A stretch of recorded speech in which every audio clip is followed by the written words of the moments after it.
Everybody wants something. Middle finger in the air, no fist pump. And me, shining Wiz, got this bitch jumping.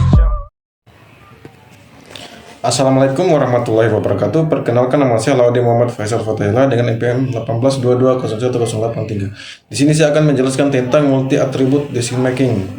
Pengertian multi attribute decision making (MADM). Multi attribute decision making (MADM) atau pengambilan keputusan multi atribut adalah metode dalam pengambilan keputusan yang membantu memilih interaktif terbaik di antara beberapa opsi berdasarkan berbagai atribut yang saling terkait. Konsep ini melibatkan penilaian atribut yang sering berkonflik satu sama lain sehingga membutuhkan perbandingan atau trade-off di antara atribut-atribut tersebut. Konsep dasar MADM. MADM berusaha mengatasi situasi di mana terdapat konflik antara kriteria, misalnya ketika suatu pilihan lebih unggul dalam satu aspek tetapi lebih rendah dalam aspek lain. Setiap alternatif dievaluasi berdasarkan serangkaian kriteria dengan bobot tertentu untuk mencerminkan tingkat kepentingannya. Proses pengambilan keputusan sering melibatkan pemberian sektor dan normalisasi agar seluruh kriteria berada pada skala yang sama. Beberapa elemen penting dalam konsep dasar MADM meliputi: 1. Alternatif pilihan yang tersedia bagi pengambilan keputusan. 2. Kriteria, faktor atau atribut yang digunakan untuk mengevaluasi alternatif. 3. Bobot kriteria, mencerminkan seberapa penting setiap kriteria dalam pengambilan keputusan. 4. Metode agregasi. Teknik ini menggabungkan skor dari berbagai kriteria menjadi satu penilaian keseluruhan. Jenis-jenis metode MADM. Berikut ini adalah penjelasan mengenai metode MADM yang paling umum digunakan. 1. Simple Additive Weighting (SAW). SAW atau perbobotan tambahan sederhana digunakan ketika proses perhitungan sederhana dibutuhkan dan semua kriteria dianggap sebanding dalam skala. 2. Teknik for order preference by symmetry to ideal solution topsis. Topsis atau teknik pemeringkatan dengan preferensi terhadap solusi ideal digunakan ketika perlu mempertimbangkan aspek positif dan negatif secara simultan dalam pengambilan keputusan. 3. Analytic Heuristic Process (AHP). AHP atau proses hierarki analitik digunakan ketika terdapat banyak kriteria dan subkriteria serta diperlukan penilaian secara hierarkis.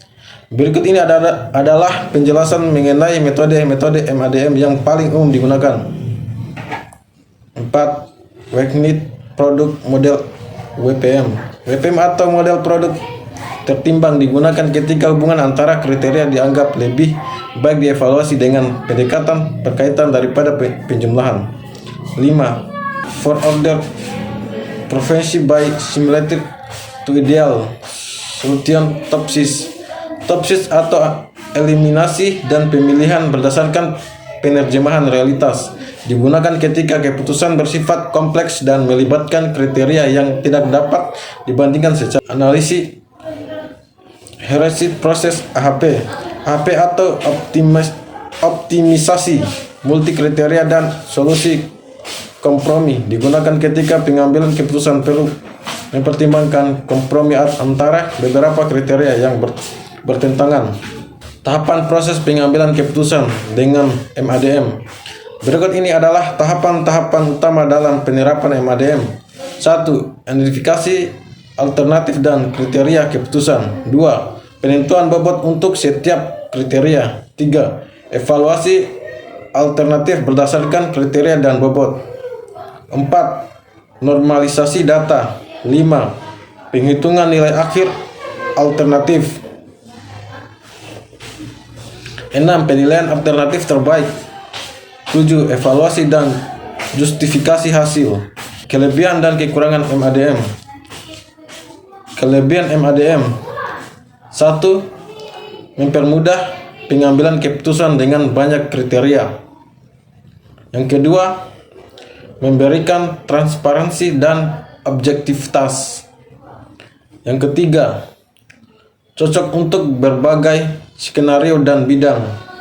Yang keempat, fleksibilitas dan metode aplikasi. B. Kekurangan MADM. 1. Proses perhitungan yang kompleks dan memakan waktu. Yang kedua, ketergantungan pada penentuan bobot kriteria. Yang ketiga, keterbatasan dalam mengatasi data tidak konsisten. Yang keempat, ketergantungan pada ketersediaan data berkualitas. Baik, itulah materi yang saya bawakan. Bila ada salah kata, mohon dimaafkan. Saya akhiri dengan ucapan billahi taufiq wal hidayah. Assalamualaikum warahmatullahi wabarakatuh.